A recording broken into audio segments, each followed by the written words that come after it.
人咧讲生五时水，这无肥卖水。五时水有辟邪镇煞作用。伫个台南新化的宝生大帝庙，就有一口风靡半世纪的百年古井。今日五时节到，佮再拍开，让民众会当来上水，求一个平安好头彩。 台南新化宝生大帝庙，庙埕人是排甲热热长，这民众摕空管啊，担要伫五时水求一个好彩头。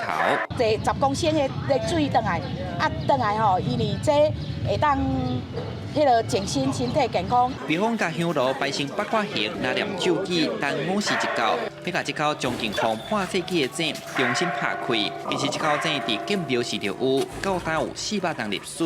庙方指出，当时因为庙体整修，惊安全问题，佮加上水道水普遍化，尾手甲封起来。今年2年，加上古井嘛伫庙的两边，因头改开放给民众来使用。信众吼。 有咧，甲咱庙人来建议讲是讲吼，咱会当来出迄个五时水个安尼，吼啊有甲大家讲请示来讲可以啦，讲会使安尼。讲50几年啊，迄阵啊政府讲接着大家的水。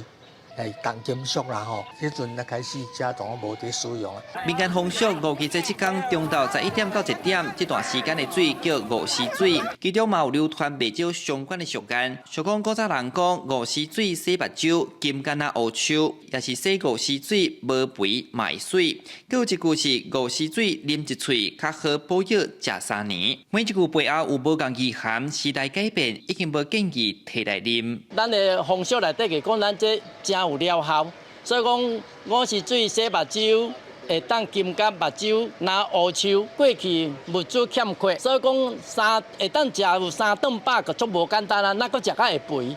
所以讲五时水这等于是讲上天的温数，讲会当辟邪。 会当镇煞。估计这有一个习俗，那清代时期的台湾人因是安怎过的？经过清乾隆28年，台湾府志内底记载，估计这除了会摕稻管伫厝4颗位粉，嘛会伫门斗插香草，另外嘛会互相送西瓜甲肉粽来庆祝。